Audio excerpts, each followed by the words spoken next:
Hey, this is Stormy from the Hook, Line, and Thinker podcast here on X5. Our KONVOS this morning and listening to us on X5 Radio. I want to say thank you very much, as always, for tuning in. I have the pleasure this morning of getting a chance to hang out with somebody that I've been familiar with for quite some time, as I'm sure you have as well. We're hanging out this morning with FERGAL LAWLER of the Cranberries. Hello. How you doing? All right, thanks. I'm good on this end, here on the West Coast. Where are you this morning or this afternoon? At home in Ireland. At home in Ireland, County Clare. Okay, cool. You know, we've only ever had a couple of Irish artists on the program, so this is kind of fun. Well, it's fun for a number of reasons. FERGAL, so the band got together in 1989, is that right? Somewhere around there? Well, somewhere around there. But that was with a different singer. We had a male singer for like 6 months or 8 months or something like that. Just because we were just learning our instruments, starting off, playing gigs, and did a demo with him. Niall Quinn was his name, and he was in a different band, so he just kind of did this as a side project. So it was perfect for us because we were just starting off. And then after about 6 or 7 months, he said he was going back to his other band, but he knew of a girl who was looking for a band, who was Dolores. She was in school with his girlfriend. So she came up to a rehearsal on a Sunday afternoon and played some songs, and we played some music we had, and that was it. The rest is history. Yeah. Wow. It seems weird to me, though, because it wasn't for another few years after that until the first album came out with both Linger and Dreams on it. But even that being part of like the, collective conscience of the, the world, people having you guys on their radar for that long, it just doesn't seem like it's already been that amount of time. 30 plus years. I know. It's crazy. It's even to me, it feels like, 10 years or something. It's weird. Yeah, some days it just feels like it was recent. Well, and especially with as hectic and busy as your schedule must get, whether it's, recording or writing, touring, these kind of interviews, whatever, I would imagine that your calendar and your schedule have had to be pretty full. Yeah, we toured an awful lot at the beginning, especially because, I think there was a bit of stop-start because when we released the album initially over here, it got delayed by 6 months. So the album was released to the press, and they did reviews and all that, and it was all very positive. But then the album kind of got stuck because it was too close to Christmas, I think.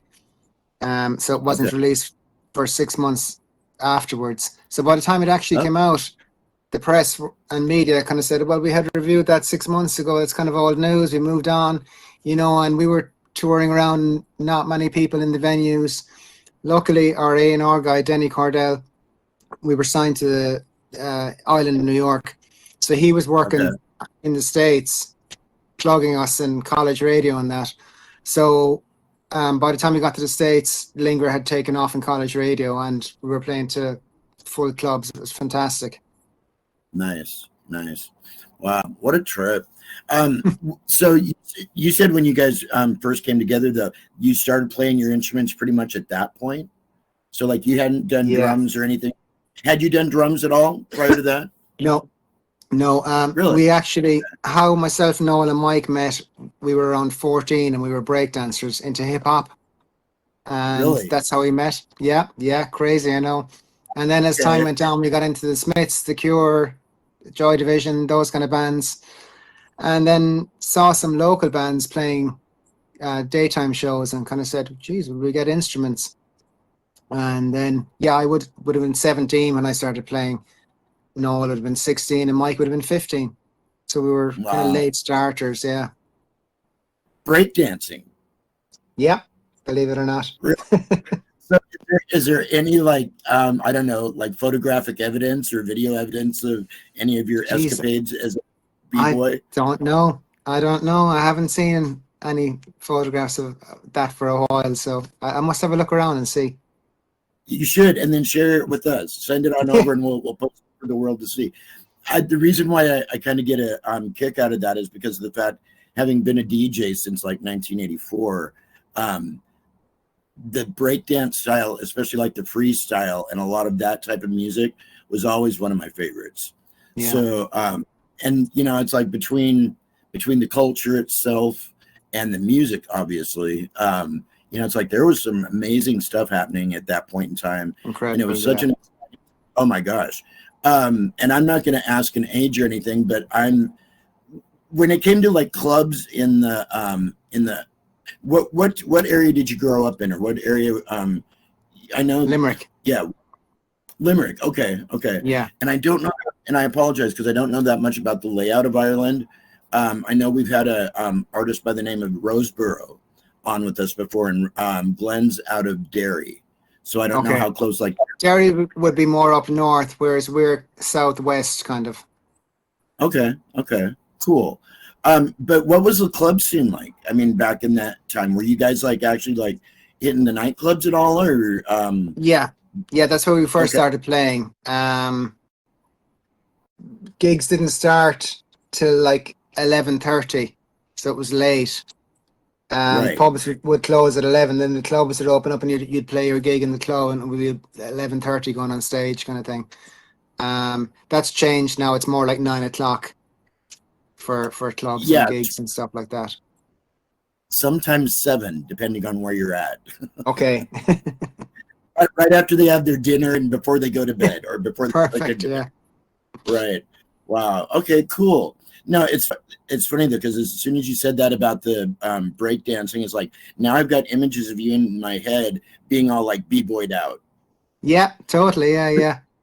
But now that never really translated or transferred into the music necessarily of the Cranberries, really, at the same time though, you guys had such a wide range of styles that you kind of incorporated into the sound.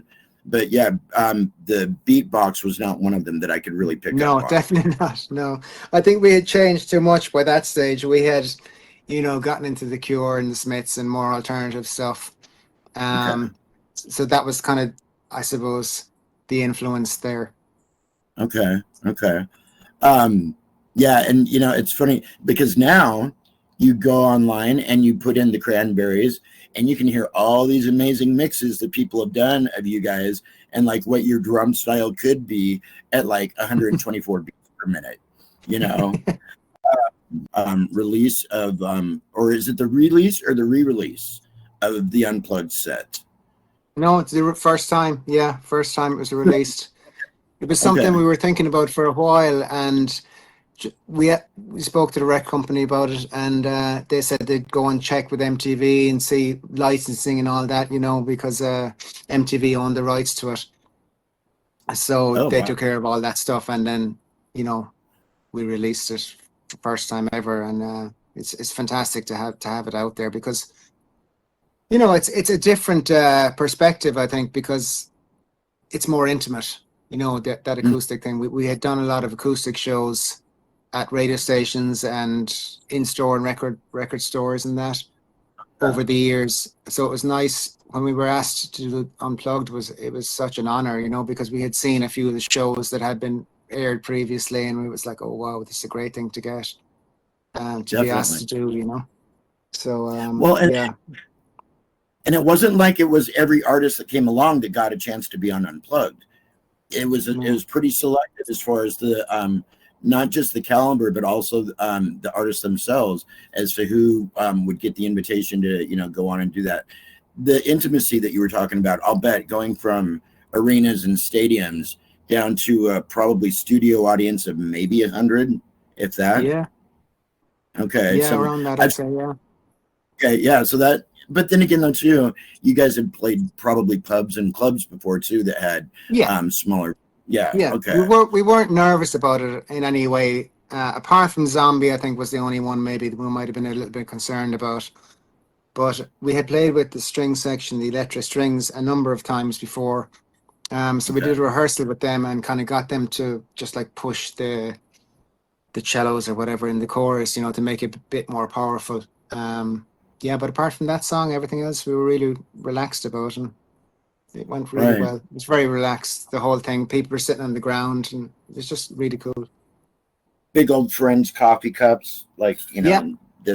yeah. Exactly. I love them. I love those cranberries. Will the video come out, or are we still waiting for it?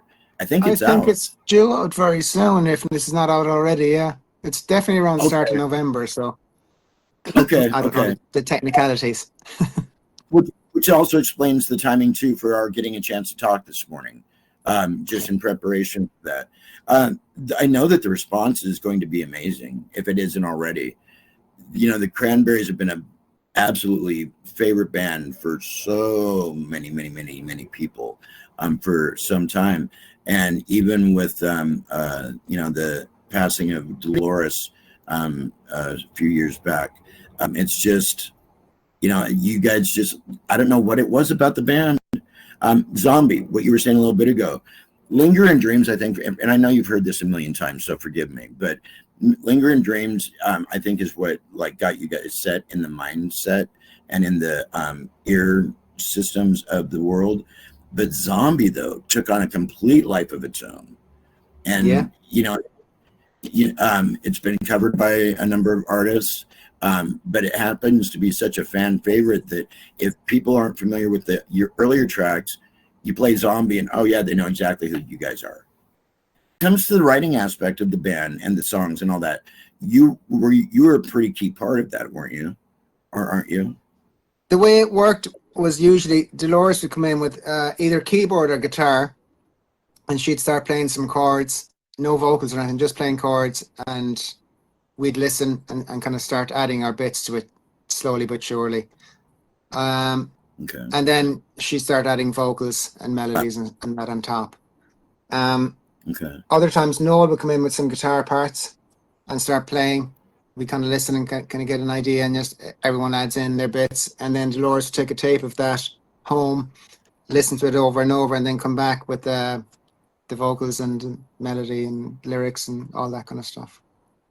It was a very organic process, and it was one of the most enjoyable parts of being in the band. I think was that time when the four of us were in a room together, just on our own, and just not really talking, but just, you know, listening and kind of going, okay, yeah, lean this way or lean that way, and the song goes off in another direction. It's lovely. It was just beautiful. Life today. What does life today look like for you these days? I spend a lot of time here in the studio because I compose music for documentaries and short films and things like that. So it's really enjoyable. I'm actually just back from Savannah. I went to Savannah for the premiere of a movie I did with Copperpot Pictures out in New York, and it's about the life of Don Bluth, the animator. You know, he worked in Disney for a long time and then went out on his own. So yeah, I just finished that, and yeah, it was an amazing time. I'd never been to Savannah before, and absolutely beautiful city, and the festival was incredible. How cool! What was like? What have been a couple of your favorite places in the world when you guys got a chance to like travel and tour and stuff? Where like what kind of stands out? Okay, as far as the States go, what was one of your New York? Love New York. There's nowhere like it. It's completely unique. I spent days there just recently on the way back from Savannah, just because I hadn't been there in about 5 or 6 years, and yeah, I just something about that place, just it feels like home. I spent a lot of time there and tour over the years. I loved Portland, Oregon as well, which is one of those places that I like, the relaxed atmosphere there. Okay, you're getting close to my neighborhood now. Yeah, because we're we're about an hour south of Seattle. On Phoenix. Yeah. Well, no, DJD Phoenix is that's my moniker, but I'm actually I'm in the Olympia area. So capital of Washington. Yeah, about an hour and a half north of Portland. Nice. Yeah, so I mean, basically the same area. I know that their skies look the same as mine do today, which is gray and kind of overcast. So, you get a lot of rain up there, Dee. Gosh, yeah, but you know, is there ever a point in time? Do you think will the Cranberries tour again? Do you think, or probably not? After Dolores passed away, the Cranberries isn't the Cranberries. without any member of the band. It's just not ever going to be the same. And she's No, such and a unique voice, you know. There's no one anywhere like her, you know. And I think it would be just really bad taste, and you know, yeah, not a good thing to do. Leave it as it is. The Cranberries have a legacy. It was great. Move on to other things. exactly. And you don't want to tamper with something that like already has its own place in music and in history and in the journey and all that. Exactly. Uh, Yeah. some bands do it and can achieve it, you know, depending on what the circumstances were. And other times, you know, it's like they'll replace. There's something about the vocalist, though. I mean, you know, it's like not saying that the different musicians don't have their own styles and their own sound, but No, I agree. vocalists, though, that I agree. Yeah. so the documentary, I definitely want. What was the name of that one again? The one about Don Bluth? Don Bluth, Somewhere Out There. Somewhere Out There. Okay. And is it out online yet, or is it still? Not yet. No. They're Okay. on the hunt for distribution. Okay, cool. So we will definitely keep our eyes open for that. By the way, the Cranberries is on heavy rotation on our radio station. Have been loving that. The Cranberries saw us. Yeah. Yeah. That was the band we were in with the guy, Niall, before Dolores arrived. Okay. The Cranberries saw us. Who came up with the name for that? Do you remember? Niall, the guy, the other singer. He was kind of Okay. into that kind of play on words thing. And even some of the songs were like that kind of funny, jokey stuff, which I Okay. wasn't really into, but it was a good experience at the time. Oh, I'll bet it was your foot in the door. You know, it's what got you guys going. So, Yeah, exactly. you know, and it doesn't sound like you've had an awful lot of downtime necessarily over the years as far as like staying busy, you know, working on different projects and stuff like that. Is that kind of the case? Yeah. We would take breaks. We learned to take breaks after like the third album, because we were just worn out. We had toured album tour, and it just took its toll. So I think we all just said, look, we need to go and take a break from this, otherwise we're going to end up hating it. And we all took like a year off and went off. I went off traveling with my wife, Okay. backpacking around Asia, and it was just fantastic to get away from it and, you know, just switch off. But then you I'll start to miss bet. it. You know, you start to miss it, and it's kind of like you start calling each other and going, well, we get back to rehearsal again. And, you know, Right, so right. wheels start turning again, and off you go. Right. So yeah, as time went on, we learned to take breaks and kind of force ourselves to stop for a while. Okay. And I would imagine that's got to be kind of a delicate balance between the rock star stadium lifestyle, you know, jet setting, you know, from one gig to the next and all that, to the hanging out with your, you know, your wife out in the middle of nowhere, you know, doing your own thing, you know, and then, yeah, it's almost unimaginable as far as how busy and how hectic the schedules can get, I'm sure. Yeah. Yeah, and plus you're used to going on stage at 9 at night, 9 p.m. or whatever. So you're off stage by 11:30, and then you're full of adrenaline, can't sleep. So you're up till maybe 2 a.m. And then you get back home and you have young kids and you're like up at 7 a.m. and it's like hard to switch back. It takes a few weeks to switch back into it. And like, what's going on over there these days? Because I don't hear an awful lot. There was a new presidential election when I was away last week, but the president in Ireland doesn't have any power really. It's the president's more of a figurehead, whereas the I wish Taoiseach prime minister would be the one who deals with the running of the country. So the president is more of a meet and greet kind of person. Okay. Gosh, I wish that was the case here. That would be so nice. Yeah. He could be a Walmart greeter, you know? You walk into Walmart and Donald Trump's in there, yeah, hey, how you doing today? That would be fine, I think, with a lot of us. And that's not to say anything about the current administration. So post-pandemic, did life pretty much go back to normal after all that? Yes. Yeah. Yeah, pretty much. Yeah. It took a little while, obviously. It was hard for my kids because my kids were teenagers, and my middle guy was doing his final exams for school, so he had to do a lot of stuff online, and it was very tough for them. They found it really hard. You know, teenagers should be out and about and meeting your friends and everything, so it was tough for them. For us, it wasn't too bad. I live out in the countryside. It's loads of space around here. It's quiet anyway, so yeah, I didn't mind too much. But yeah, I found it hard to watch them because they were kind of locked in their rooms a lot and didn't come out much, and found it hard to get back into socializing. So it was tough, very tough. Yeah. And then I'm sure probably no matter where you're at in the world, there's still like the trace element residuals of a lot of that. I mean, every once in a while, on a lot of stores still around here, you see the signs about we don't have to mask up here anymore, but you still see people that'll wear the masks and signs on the door that suggest it. But I think other than that, it's, you know, pretty much gone.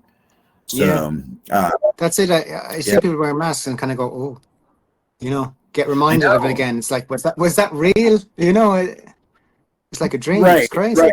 Is when it comes to music, what are what do you kind of gravitate towards personally? You know, when it comes to like, what do you like to listen to? What do you like to check out? And I have a very broad taste palette.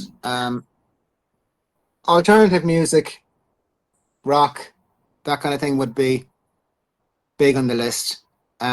Classical, soundtrack music, jazz. I love jazz.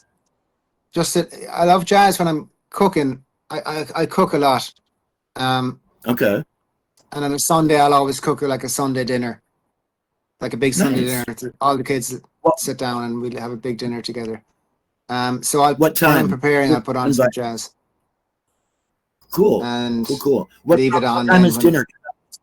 Dinner 6:30. I'll make a point to put that on my calendar. So I'll no. When you're passing by, drop in. Yeah, just happen to be in the neighborhood. How cool. So do you have a big family? Or it sounds like there's a 3 kids. Okay. 3 kids, yeah. Okay. 2 of them are in college in Cork. And one of them is an apprentice mechanic. He's almost qualified. So he's at home with the eldest guy is actually at home with us, and the other 2 are in Cork in college. Very cool.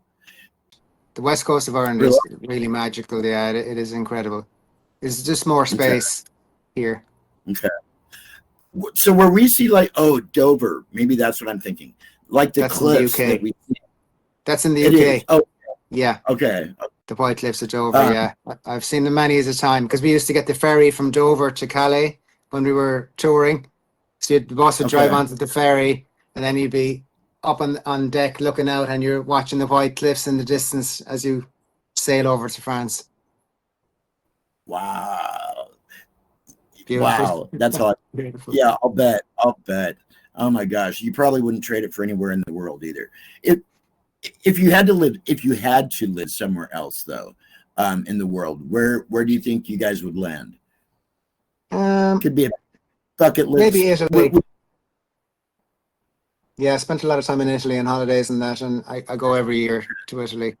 Since the kids were young, we've gone every year. So I love the Italian culture and the food and the weather, obviously. Yeah. Well, out of curiosity, what do you think about pop music today? Like where it's sitting, whether it be like European pop music. I think pop music is pop music regardless of where it's from. Yeah, exactly.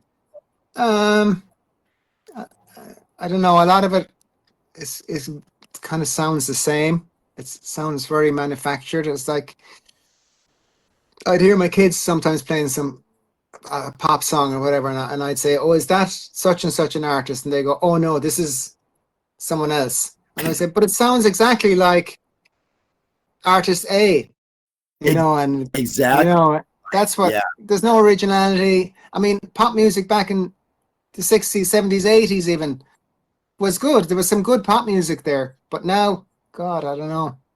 But at least there's some new guitar bands coming out. I went to see a great band, actually, an Irish band from Galway, and they were playing in Galway on Sunday night. They're called New Dad. And New Dad.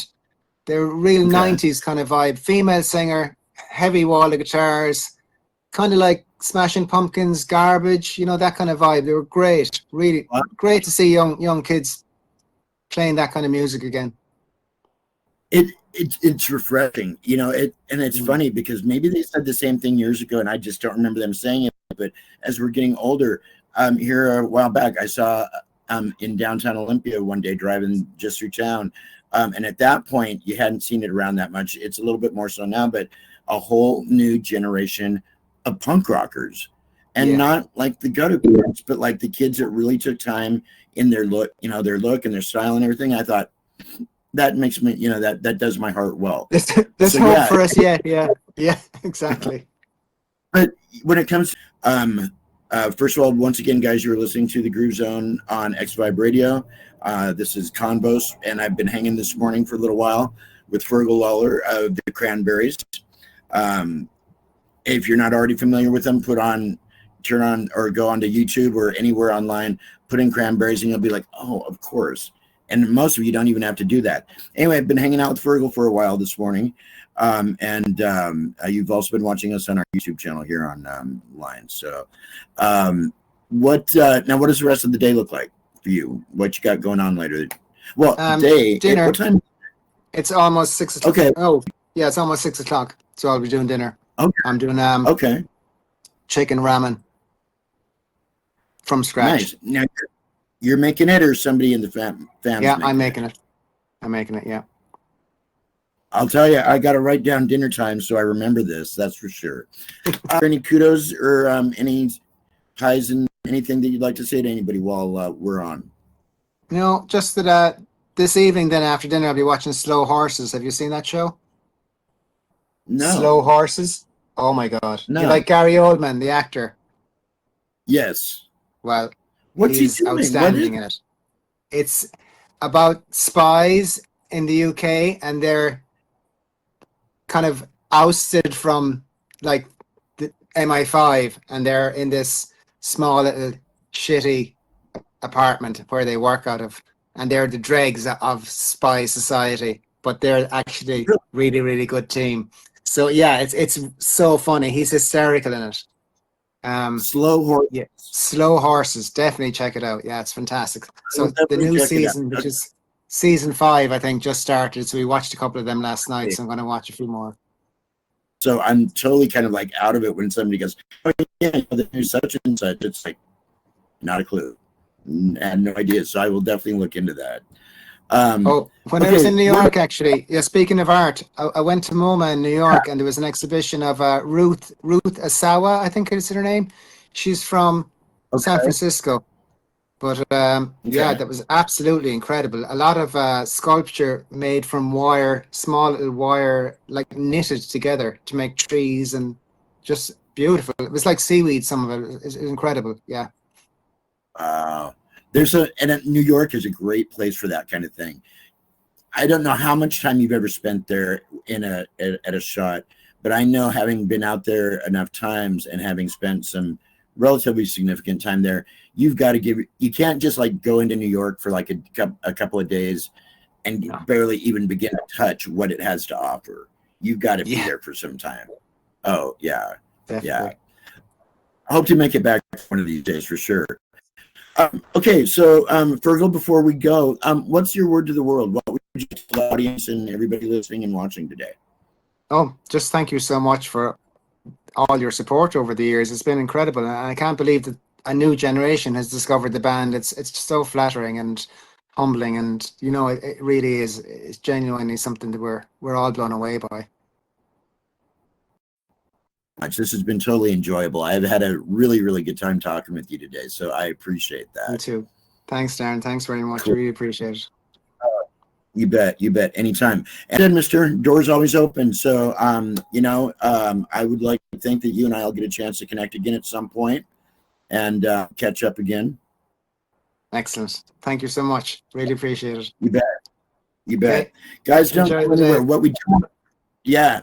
While you're after you're done watching the show today and after you're done listening to us online, go online and check out the Cranberries, the Unplugged MTV. What year was that? What year did that happen?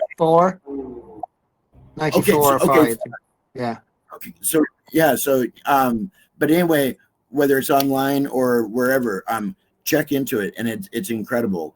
It'll probably bring back a lot of memories. The Cranberries definitely worth checking out, and do check out Fergal's new stuff too. Go onto Bandcamp and track him down. Then name one more time of the album was. Oh, All Hope Is Never Lost. All Hope Is Never Lost. Well, that's a good thing to take into the daily life too. Exactly. All Hope Is Never Lost. Anyway, guys, thank you so much for watching and listening today. Don't go anywhere. We're going to be right back after these messages. I'm DJ D Phoenix, coming to you out of Western Washington today, hanging with FERGAL LAWLER of the Cranberries out of Limerick, Ireland, over in the UK. We'll be right back after this message. All right. Thank you.